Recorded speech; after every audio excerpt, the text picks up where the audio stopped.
자, 아주 소중한 15분을 제가 얻었어요. 한 13분 정도를 얻었는데,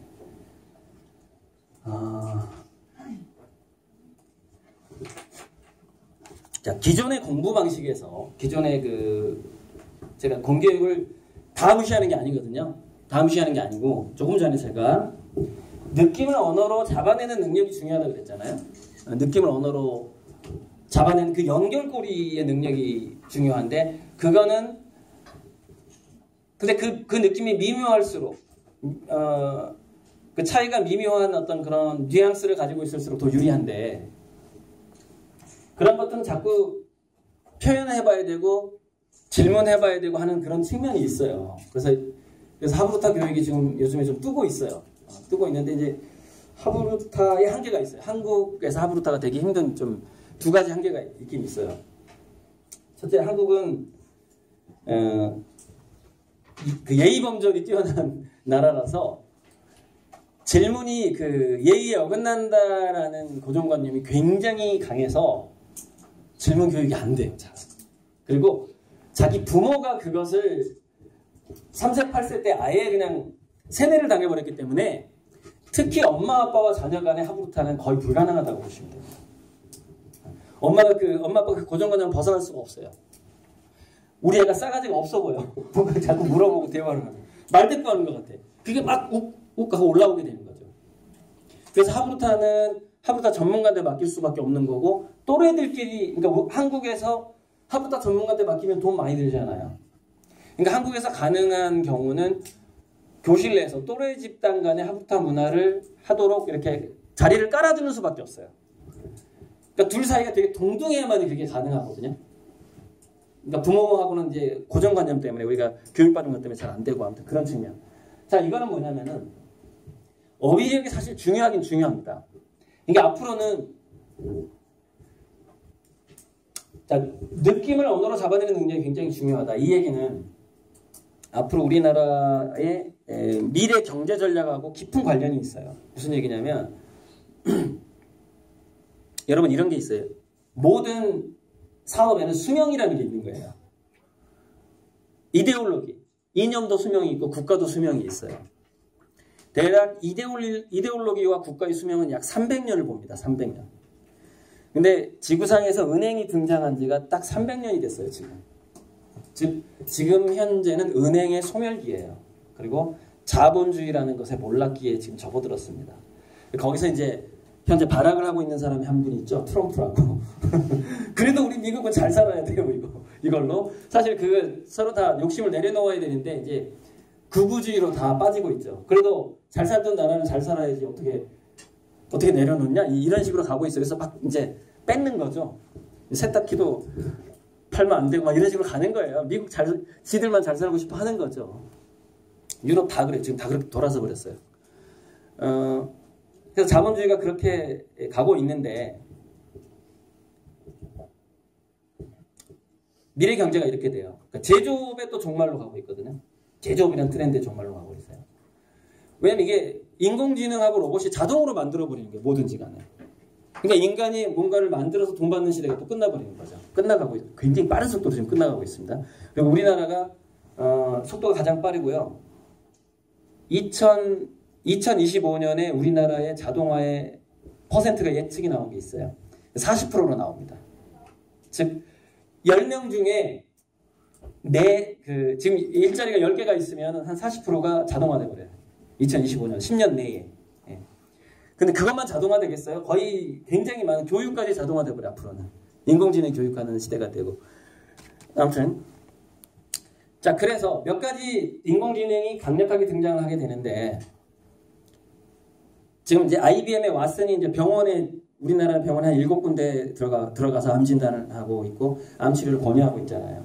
그러니까 의료 쪽에서 인공지능이 이제 여러 가지를 활동을 하게 되는데, 의료 쪽에 헬스케어 플랫폼이 강력하게 등장하게 될 거예요, 앞으로. 헬스케어. 제조업은 완전히 인간의 손을 떠날 거고,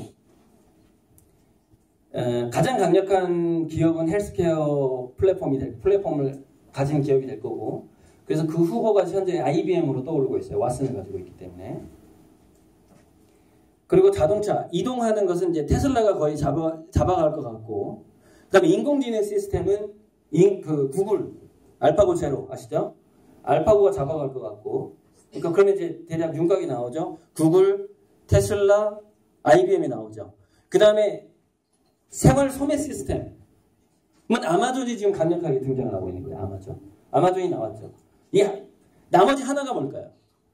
그러니까 대략 미래 경제가 5개의 플랫폼으로 저는 압축될 것 같단 말이죠.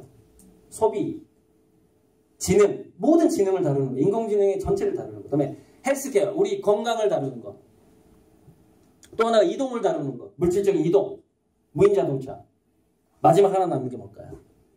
이게 바로 가상현실 플랫폼이라는 겁니다. 그래서 인간의 본능은 미래 사업을 압축하면 딱 2가지예요. 건강하고 아름답게. 이게 헬스케어 플랫폼이에요. 하나 남는 건 뭐죠? 건강하고 아름다운 뭐합니까? 재미있게 즐기자. 이렇게 되는 거예요. 그러니까 건강하고 아름답게 재미있게 즐기자 2가지의 플랫폼으로 전 세계 경제가 완전히 통합이 됩니다. 가까운 미래에. 자, 그런데 헬스케어 플랫폼 같은 경우에는 강력한 인공지능이 없으면 우리 한국에 전혀 도움이 안 돼요. 우리 한국인한테 도움이 되는 건 뭐냐면 우리 생체 정보를, 건강한 생체 정보를 헬스케어 플랫폼 기업에 제공을 함으로써 그 데이터에 대한 비용을 받는 거예요. 데이터에 제공한 만큼 내가 값을 받는 거죠. 그건 할 수 있어요, 한국인들이.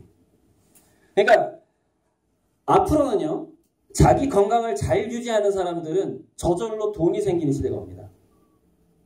저절로. 왜? 그 사람의 신체 정보가 너무 소중하기 때문에. 자, 건강관리를 잘 안 했어요. 그럼 돈을 자기를 이렇게 마루타로 제공하면 돈이 생기겠죠. 날 데리고 좀 생체 실험을 마음껏 해주세요. 그러면 돈은 생기겠죠.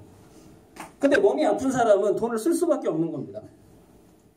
근데 여러분 지금 시니어들 있죠? 은퇴 베이비 부모들이 지구상에서 돈이 가장 많은 시대가 베이비붐 세대예요. 저축이 가능했어요. 왜냐면 그때는 성장기에 편차를 많이 확보했단 말이죠. 이 베이비붐 세대들이 앞으로 20, 30년 동안 엄청나게 집중할 때가 뭐냐면은 노화 방지. 그러니까 나 젊어지고 싶다 하고 아프기 싫다. 그쪽으로 돈이 완전히 몰리게 되거든요. 그래서 IBM이 왓슨을 개발한 이유가 그거예요. 지금 병원에 들어간 이유가 그거고. 어쨌건 그쪽에서 우리가 시스템을 장악할 확률은 거의 없어요. 한국은. 미래 플랫폼 기업을 보니까 지금 전부 다 미국에가 있네요. 미국에가 있고. 근데 마지막에 한국인의 희망이 뭐냐면 바로 가상현실 플랫폼이에요. 이걸 뭐라고 하냐면 콘텐츠 플랫폼이라고 말할 수가 있어요. 물론 지금 유튜브 같은 게 지금 그 역할을 하고 있죠. 하고 있는데 아직은 가상현실계에서 최강자가 나오진 않았어요. 그리고 가상현실 플랫폼에 그걸 제공해주는 기업이 구글이 된다 할지라도 중요한 것은 그 이윤을, 그 돈을 버는 그 양을 1대1 이렇게 나눠봤을 때 갈수록 이윤은 크리에이터한테 갑니다. 개인한테 가게 돼 있어요. 그러니까 지금 예를 들어서 구글에 유튜브에 여러 가지 콘텐츠를 올리면서 광고비를 받는 사람들을 보면 뭐 이렇게 한 달에 우리나라 사람들 한 달에 뭐 1,500씩 버는 그런 애들이 있는데 주로 게임 해설자예요. 게임을 신나게 해설만 하는데 그렇게 한 달에 1,500씩 이렇게. 왜냐면 뭐 구독자가 70만 명 막 이래요. 50만 명. 그 사람이 해설하는 것만 듣고 싶은 거야. 왜? 재밌으니까. 축구 해설이랑 비슷한 거예요. 그런 현상이 우리나라한테 희망이에요. 즉 이런 거죠. 싸이. 그러니까 우리 한국은 싸이는 배출시킬 수 있어요. 싸이를. 그러나 하사비스나 알파 딥마인드를 창업한 하사비스나 오큘러스의 창업자나 구글의 창업자 뭐 레리 페이지라든가 이런 사람은 한국에서 더 이상 배출되지 않아요. 그래서 오히려 지금 코딩 교육이라든가 이런 게 중요한 상황이 아니에요. 한국은. 제가 아까 모든 사업에는 종말이 있다고 얘기했어요. 끝나는 임계점이 있어요. 지금 삼성반도체도 더 이상 집중도가 나오지 않아요. 무슨 물질적인 한계에 부딪힌 거예요. 더 이상 발달을 못해요. 그럼 어떻게 되죠? 반도체가 끝나요. 그럼 어디 반도체로 지금 다음 후보가 뭐냐면은 DNA 반도체로 넘어가요. 생체 반도체로 넘어갑니다. 훨씬 풍부하게 히토류가 전혀 들어가지도 않고 배터리 시장도 리튬이온이 너무 비싸니까 리튬이 비싸니까 가격이 5배로 오르니까 나트륨으로 돌려버렸어요. 바다에서 얼마든지 채취할 수 있는 나트륨으로 지금 배터리를 만들고 있는 거죠. 그러니까 그 유행이 딱 끝나는 시기가 왔어요. 지금 한국이.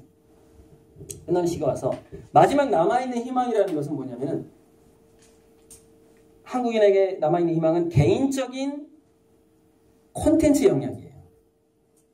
즉 음악계의 싸이 같은 거죠. 그래서 문학계, 예술계 뭐 또는 그러니까 스토리텔링 같은 거. 스토리텔링 같은 거. 이쪽으로. 그래서 우리가 오히려 이런 겁니다. 강남에서 코딩 교육이 유행하고 있다는데 지금 코딩 교육을 하는 게 더 유리한가? 동화책을 읽는 게 더 유리한가? 라고 봤을 때 동화책이 더 유리하다는 겁니다. 왜? 우리는 한국인이기 때문에 그래요. 한국에서는 하사비스가 나오기 힘들기 때문에 그래요. 한국에서. 어떤 임계점이 있는데 무슨 얘기는 지금 예를 들어서 헬스케어 어떤 전 세계에 예를 들어서 한 100만 명 이상의 생체 정보를 완벽하게 가지고 있는 기업이 결국 전 지구의 헬스케어 시장을 다 잡을 수밖에 없어요. 지금 대략 이렇게 된 겁니다. 모든 질병마다 예를 들어서 위암이다, 뭐 자궁암이다, 뭐다 이렇게 암들이 있잖아요. 유방암이다 이런 거. 그 암에 대해서 12만 명의 케이스를 인공지능이 공부를 하면 그게 통계가 나왔어요. 그러니까 전문의가 있고 아주 경력이 많고 우수한 의과대학을 나온 전문의가 있고 지금 현재 왓슨이 있는데 자, 유방암 전문의가 있었어요. 근데 이 왓슨이 몇 명의 환자를 공부하면 이 전문의의 능력을 뛰어넘는가가 이미 통계가 나온 거예요. 그게 12만 명입니다. 각각의 질병의 12만 개의 케이스를 인공지능이 연구를 하면 전문의의 능력을 능가하더라는 거예요. 그런데 지금 이미 이런 겁니다. 구글에 올라와 있는 질병 치료 사례가 그 글이 30억 개래요. 30억 개. 이거 인공지능이 다 공부하고 있어요. 매년 쏟아지는 의학 논문이 100만 개인가 그런데 이거 인공지능이 다 공부하고 있어요. 지금 병원에 나가 있는 왓슨이 전 세계 81개 병원에 이미 진출했어요. 100만 명 이상, 각 질병당 100만 명 이상의 정보를 갖게 될 확률이 아주 높아요. 그러니까 그쪽으로 이제 이미 너무 물 건너갔다 이거예요. 물 건너갔다. 그래서 이제 우리의 한국인의 전략이라는 것은 글로벌 플랫폼 내에서, 그러니까 플랫폼을 깐다라는 것은 이렇게 우리가 멍석을 깔아준다는 얘기가 있잖아요. 예전에 우리 공연할 때 이렇게 멍석을 깔잖아요. 덕석이라고 부르기도 했는데 우리 지방에서는. 그럼 그 위에서 공연을 하잖아요. 그러니까 한국은 이 멍석을 까는 비즈니스하고 안 맞다는 거예요. 이미 거기서는 끝나버렸다는 거예요. 게임이 끝나버렸어요. 앞으로 200년간은 별로 가능성이 없다라는 거예요. 끝나버렸고.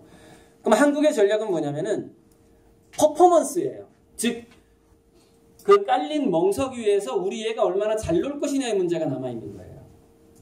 즉, 그래서 우리 한국은 개인적인 역량이 굉장히 중요해진 상황이 온 거예요. 지금 현재.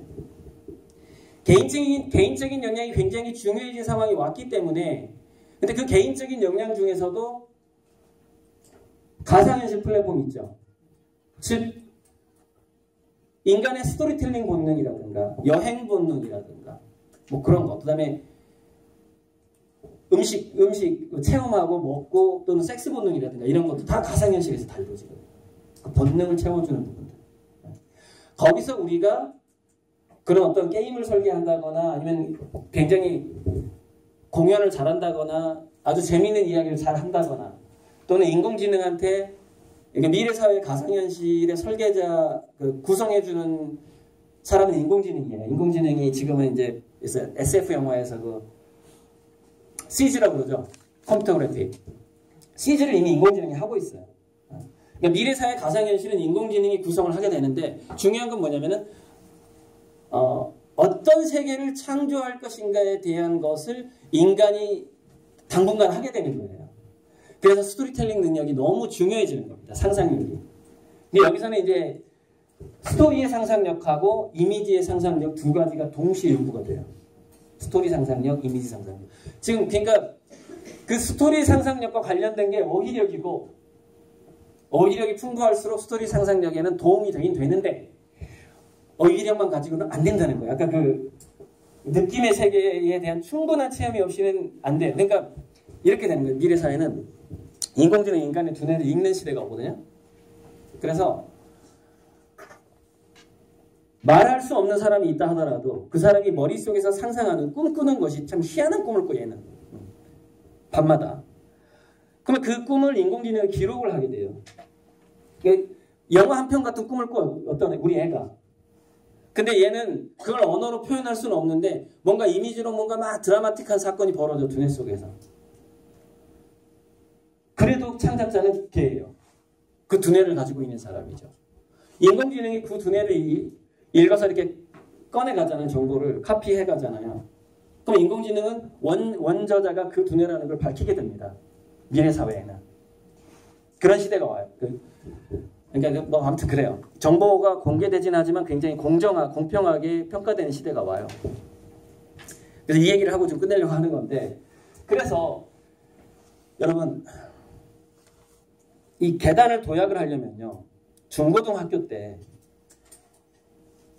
책이 아니라 사전이나 위키피디아나 이런 것들을 보면서 개념어 공부를 꼭 해야 돼요. 아이가 2차 도약을 하려면. 근데 개념어 공부라는 게 굉장히 인내력이 필요해요. 왜냐하면 단어를 7, 8천 개의 학술 용어를 외워야 돼요. 그걸 이해해야 되고 이제 굉장히 인내력이 필요한데 그러니까 이제 아까 집중형 두뇌였을 경우에 30살 이전에 공부하는 두뇌에 해당하는 이야기입니다.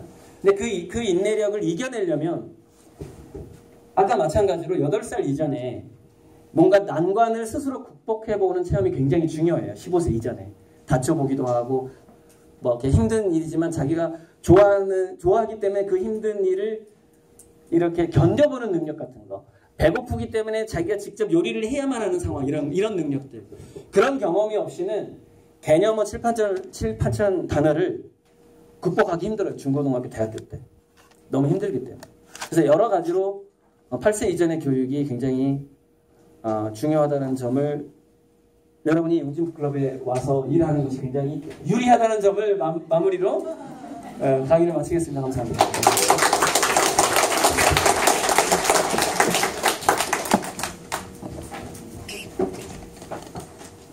1시간 반 동안 여기 계신 어머니들한테 앞으로의 미래에 대한 이야기를 재무 전문가에게 큰 박수로 해드리겠습니다.